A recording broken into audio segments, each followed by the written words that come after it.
Have you ever noticed how the strongest people don't shout to be heard or beg to be seen? They let their silence speak louder than noise, and their absence sting more than presence ever could.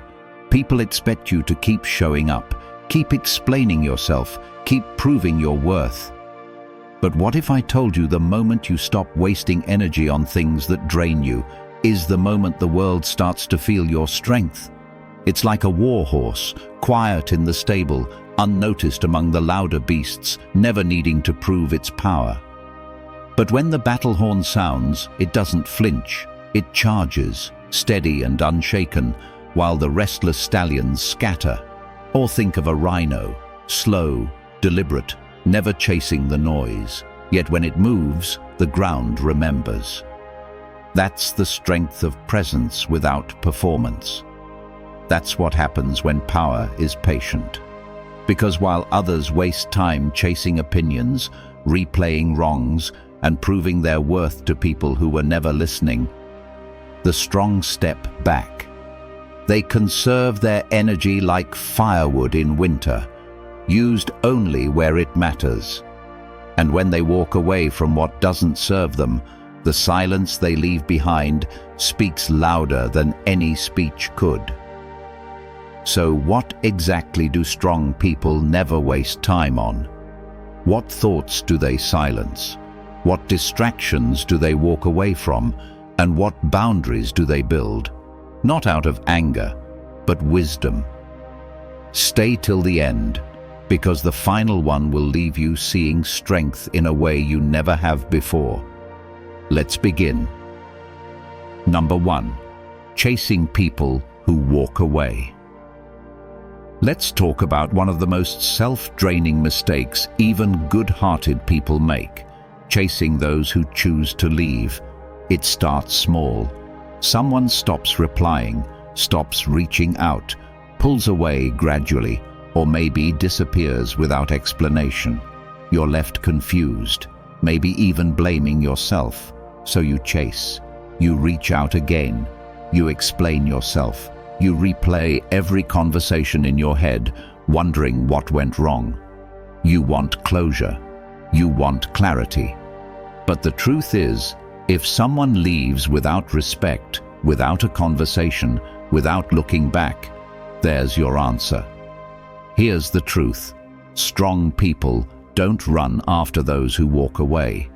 They understand that loyalty isn't proven by how hard you chase, but by how well you let go.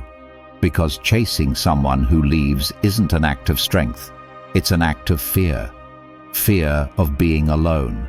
Fear of not being enough. But the moment you begin to compromise your peace, your dignity, or your energy just to hold on to someone who's already let go, you've already lost something far more valuable than them, yourself. This is where Stoic wisdom becomes your armor. Marcus Aurelius wrote, "Never value anything as profitable that compels you to break your promise, lose your self-respect, or hate another." In other words, if chasing someone costs you your inner peace, it's not worth the price. The Stoics believe that what's meant to leave will leave, and that freedom begins the moment you stop resisting the inevitable. Let me share a story. A woman I know, let's call her Rachel, was in a friendship that slowly unraveled.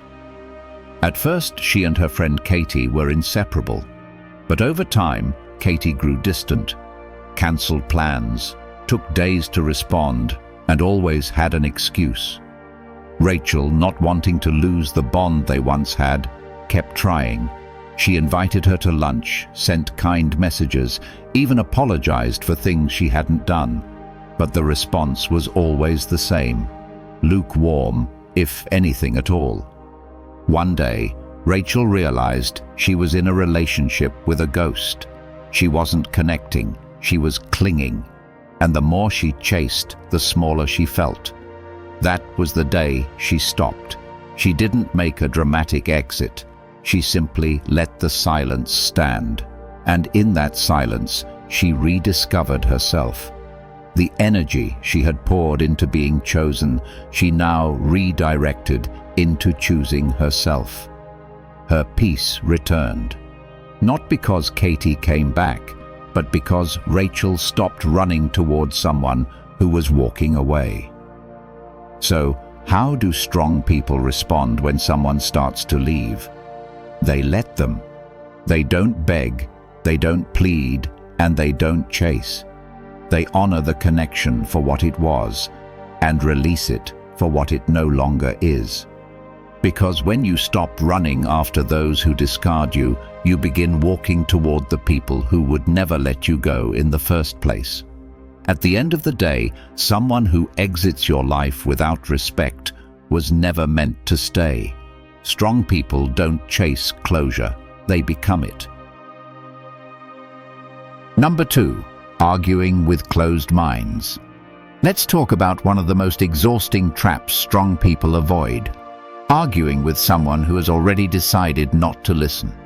You know the type. They interrupt before you finish, twist your words, nod while you're speaking, but only to prepare their rebuttal. They don't hear you to understand, they hear you to respond. And no matter how calmly or clearly you try to explain yourself, it's like talking to a wall, except the wall doesn't try to make you feel stupid in the process. Here's the truth. Strong people don't argue to be right. They speak to be clear. They know that truth doesn't need to shout to be heard. And if someone is committed to misunderstanding them, they don't waste time defending what doesn't need defending. Because the moment a conversation becomes a battlefield and your goal shifts from communication to conquest, you've already lost something more valuable than the argument: your peace. This is where Stoic wisdom becomes your compass. Marcus Aurelius once wrote, "If someone can prove me wrong and show me my mistake, I will gladly change." Notice the difference. A strong mind welcomes correction. A closed mind fears it. A strong mind seeks truth. A closed one protects its ego. And when you recognize that someone isn't interested in understanding, only in winning, the wisest thing you can do isn't to out-argue them. It's to exit the conversation with your dignity intact. Let me share a story. A man I know, let's call him Greg, was once cornered at a family gathering by a relative who loved debating politics. Not discussing. Debating. Greg wasn't even trying to argue. He simply offered a different viewpoint, calmly, respectfully. But his relative wasn't there to listen. He raised his voice, mocked Greg's perspective, interrupted, talked over him. Greg could feel the tension rising, not just in the room, but inside himself. The old version of him would have fought back, tried to win the argument, but not this time. Greg took a sip of water, smiled and said, "You've made up your mind. That's okay." And then he walked away. Later, his cousin asked, "Why didn't you argue back? You had better points." Greg's answer was simple. "I wasn't speaking to be right. I was speaking to be real, and that doesn't require applause or agreement." So how do strong people handle closed minds? They don't raise their voices, they raise their standards.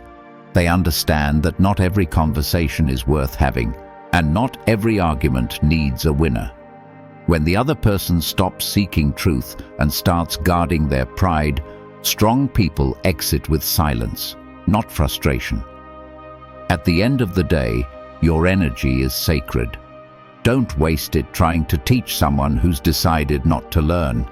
Strong people don't argue for victory. They speak for clarity. And when clarity is rejected, they walk away, knowing that silence is sometimes the loudest answer of all. If you found this valuable, hit like and subscribe for more powerful insights. Number 3, complaining about what they can control. Let's talk about one of the most common ways people drain their own power. Complaining about things they have the ability to change. Whether it's the job they hate but won't leave, the relationships they resent but won't address, or the habits that hurt them but they refuse to outgrow, too many people stay stuck, not because they lack options, but because they've gotten comfortable vocalizing their misery instead of acting on it. Strong people know better. They don't waste time whining about what they could fix. They understand that constant complaining isn't a reflection of a bad situation. It's often a reflection of a powerless mindset. It's the act of rehearsing your helplessness out loud, hoping the world will fix what you've refused to face. And every minute spent voicing frustration without taking action is a minute stolen from your peace, your growth, and your freedom. This is where Stoic wisdom hits hard. Epictetus said, "Don't explain your philosophy, embody it." In other words, if you believe in strength, live it. If you value growth, show it. And if something in your life is broken, either change it, accept it, or walk away. Complaining is not a solution, it's a delay. And strong people don't delay peace, they pursue it. Let me share a story. A woman I know, let's call her Megan, used to complain every single morning about her job, the commute, the toxic manager, the endless emails. Every lunch break turned into a vent session. At first, her friends sympathized, but over time, even they started to pull away, not because they didn't care, but because nothing ever changed. One day, Megan's friend finally said, "You've been telling the same story for 2 years. What are you going to do about it?" That sentence hit her harder than she expected, because deep down, Megan knew the truth. She wasn't trapped, she was scared. Scared to start over, scared to risk something new. So she kept complaining, to avoid confronting her fear. That same week, she started applying for new jobs. Within 3 months, she had a new role, a new routine, and a lighter heart. Here's the point. Strong people don't romanticize their helplessness. They recognize that complaining is easy, but change is worth the effort.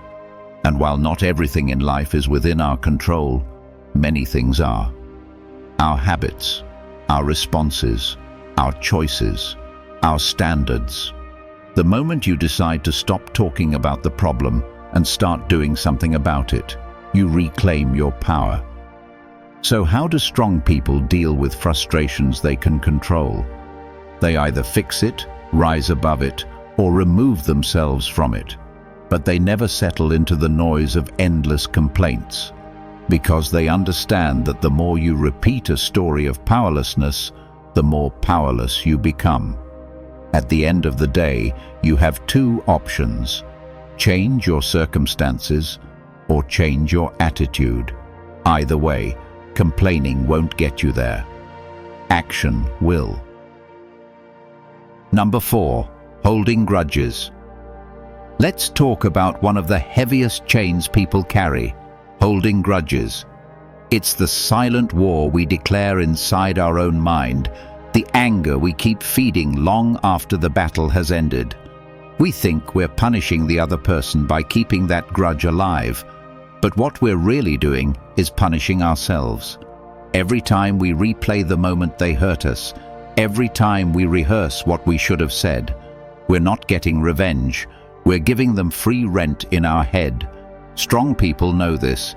They don't hold grudges, not because they've forgotten the pain, but because they've remembered their peace. They understand that resentment is a poison you drink, hoping someone else suffers. But it never works that way. It only hardens your heart, clouds your judgment, and steals joy from the present moment. It turns your mind into a courtroom where you're always on trial, and no one ever wins. Here's where Stoic wisdom becomes a lighthouse in the storm. Marcus Aurelius said, "The best revenge is not to be like your enemy."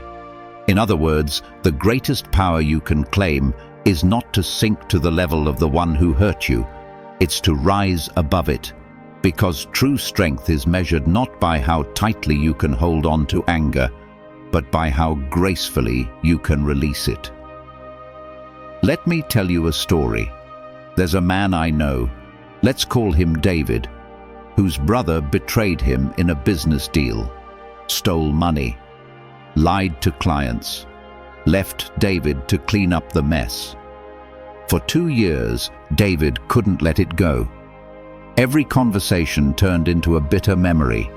Every new opportunity felt tainted by old wounds. He didn't just lose trust, he lost himself in the pain. Then one night, David told me something that stayed with me. He said, "I realized I was keeping my brother alive through my hate, and I was the one suffering most."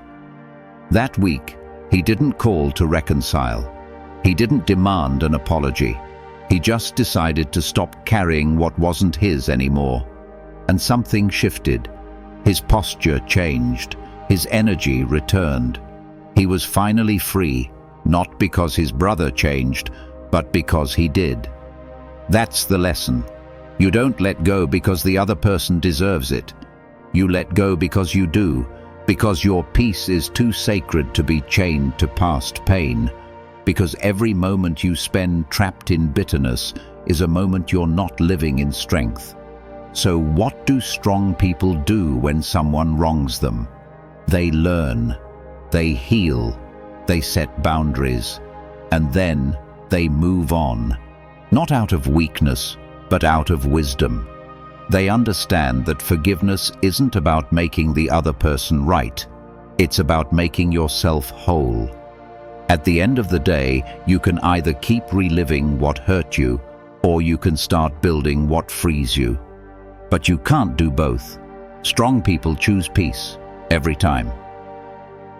If you've watched the video this far, don't forget to leave a comment with a "thank God" and give it a like if you enjoyed the content. Your support means a lot and motivates me to keep creating more interesting videos. I hope you find inspiration in them and that we continue learning together. Thank you for your support. Number 5. Seeking validation from strangers. Let's talk about one of the most deceptive traps people fall into: seeking validation from strangers. It's subtle.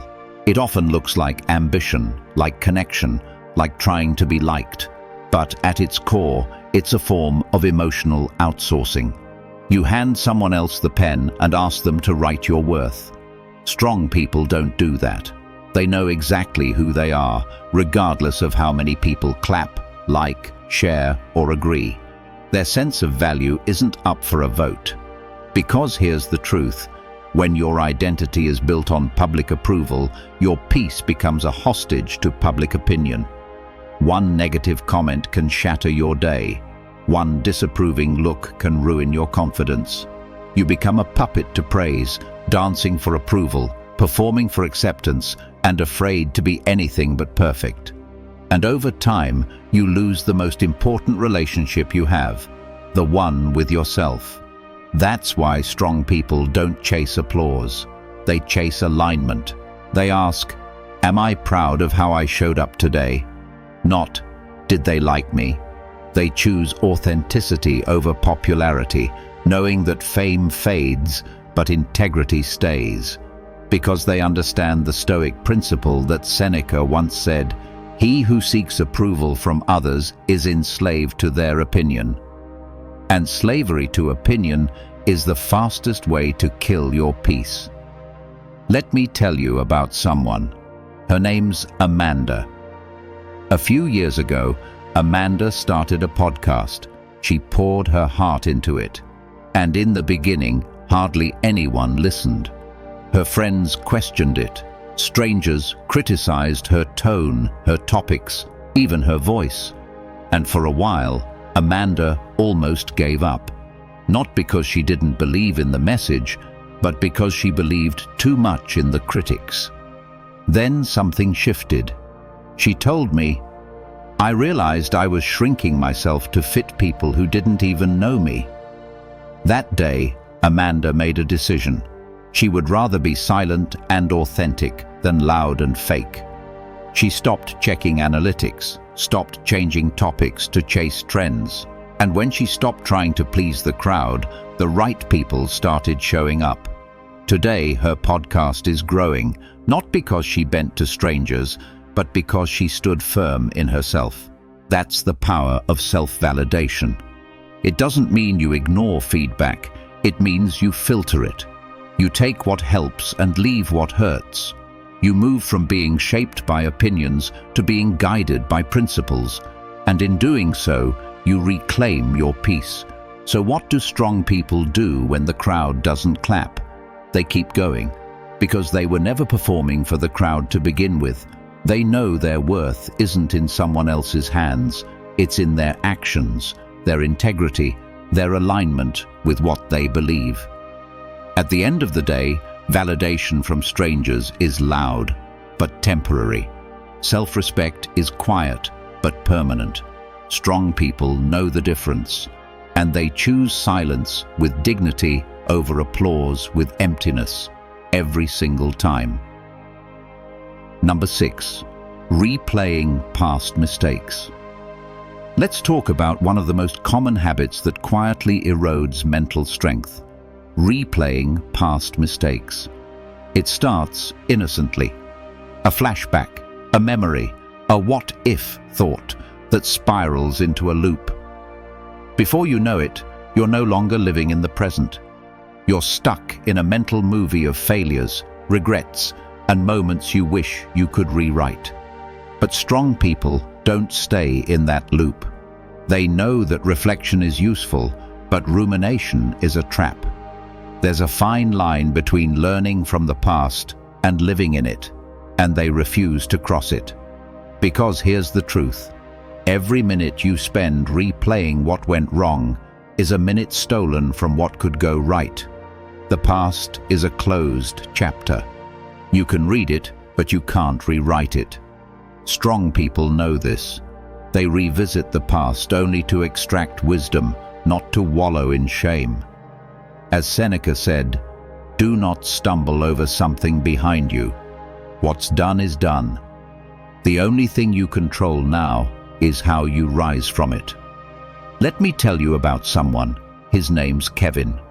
A few years ago, Kevin started a business that failed within 6 months.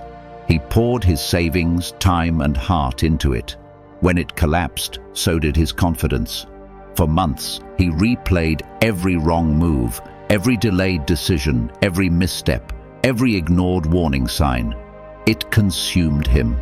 He stopped creating, stopped trying. And then, one day, over coffee, a mentor told him, "Kevin, the lesson is in the ashes. Stop trying to rebuild the fire. Use the warmth of the lesson to build something new." That conversation changed him.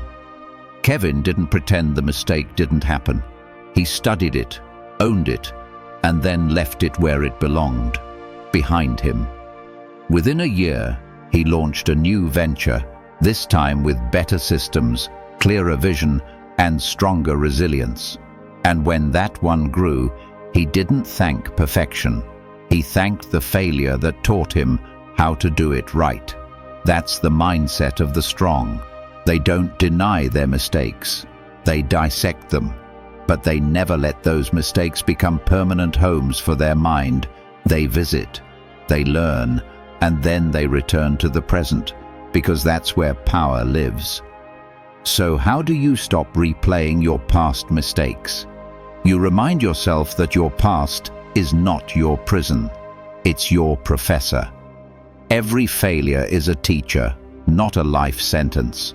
You thank the past for its lesson, but you don't let it write your future. You take what you learned and you move forward. At the end of the day, strong people aren't perfect. They're just willing to let go. They don't stumble over things behind them because they've trained their eyes on what's ahead. They know that peace isn't found in perfect decisions. It's found in present ones, and that's the choice they make every single day. If you found this valuable, Hit like and subscribe for more powerful insights. Number 7. Explaining their worth. Let's talk about one of the most draining and unnecessary habits strong people refuse to entertain: explaining their worth. It's a temptation we all feel at some point. Someone questions your value, overlooks your contribution, or tries to minimize your presence. And something in you wants to argue, to list your wins, to say, "No, look again, I matter." But the strongest among us don't go there. They don't try to sell their value like a product on display, because they understand this simple truth: your worth isn't proven by convincing others. It's proven by how silently you keep showing up, even when they don't applaud. Here's what most people don't realize. When you waste your energy trying to make someone see your value, you're giving them power they never earned. You're placing your self-respect in someone else's hands and waiting for them to hand it back to you with approval. Strong people don't play that game. As Marcus Aurelius said, "A lion does not turn around when a small dog barks." The lion knows its strength. It doesn't need permission to exist with power. Let me share a story. There's a woman I know. Let's call her Amanda. In her 20s, she worked at a company where no matter how much she contributed, her ideas were dismissed, her voice overlooked. She kept trying to prove herself, stayed late, volunteered for extra tasks, even tolerated subtle disrespect just to earn a seat at the table. But one day, after watching her manager take credit for her work for the 3rd time in a row, she didn't argue. She didn't protest. She just gathered her things and left the meeting with dignity. Later that year, she launched her own consulting business. The same people who ignored her began reaching out for advice, collaboration, and guidance. And when they asked, "Why didn't you tell us who you were?" she simply said, "I did. You just weren't listening." That's what strength looks like. You don't argue to be seen. You stand so firmly in who you are that others either notice or they don't. But either way, your worth remains unchanged. So how do you stop explaining your worth?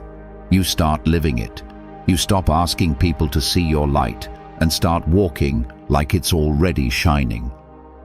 Because the truth is, those who are meant for you will recognize your value without being begged to. And those who don't, they were never your people. At the end of the day, strong people don't chase validation. They embody it. They know their worth is not up for debate, not something to be proven under pressure. They don't need applause to stay focused, and they don't dim their light for those wearing blindfolds. They just keep walking, quietly, boldly, unshaken, because they know the right eyes will see them, and the wrong ones never mattered. Number 8. Living for revenge. Let's talk about one of the most seductive traps strong people never fall into: living for revenge. When someone wrongs you, disrespects you, or tries to tear you down, the first instinct is often to get even, to show them what you're made of, to hurt them like they hurt you. But strong people don't waste their energy crafting comebacks. They know that revenge is just another leash, one that keeps your focus chained to the past and your spirit locked in someone else's control. And there's nothing empowering about that. Here's the truth. Revenge is a distraction dressed as justice. It lures you in with promises of satisfaction, but delivers nothing but prolonged pain. Strong people know this. They rise, not to get even, but to get free. They shift their energy from resentment to rebuilding, because nothing silences a betrayal louder than success, and nothing frees the soul faster than letting go of the need to punish. I once knew a man, let's call him Daniel. Early in his career, he had a business partner who betrayed him, stole their clients, and left him with debts that weren't his to carry. Everyone expected Daniel to retaliate, to file lawsuits, go on a campaign of vengeance, burn every bridge in sight. But he didn't. Instead, he quietly started again. He built a new business with integrity, reinvested in his name, and let time reveal the truth. 5 years later, Daniel's company was thriving. The man who betrayed him, bankrupt and forgotten. And Daniel never said a word about it. He didn't need to, because strong people don't destroy others, they outgrow them. The Stoics understood this deeply. Seneca said, "It is not the man who has too little, but the man who craves more, who is poor." Craving revenge is a form of poverty. It keeps you empty, constantly seeking, never satisfied. When you obsess over payback, you let the other person write your story. But when you let go, when you rise on your own terms, you take the pen back. So how do you stop living for revenge? You stop waiting for their downfall and start working on your own rise. You stop telling people what they did to you and start showing them who you became because of it. You don't chase closure, you create it by choosing peace over war, growth over grudges. At the end of the day, strong people don't waste time plotting vengeance. They're too busy building. They don't scream, "Watch me." They move in silence and let the results speak. Because real strength isn't about hurting those who hurt you. It's about making their actions irrelevant. Not by erasing the past, but by outgrowing it so powerfully it no longer defines you. And when that happens, that's not revenge, that's freedom. If you believe this video can help others, give it a like. It helps the YouTube algorithm show it to more people. And don't forget to subscribe for more awesome content coming your way. Share your thoughts in the comments. I will definitely reply.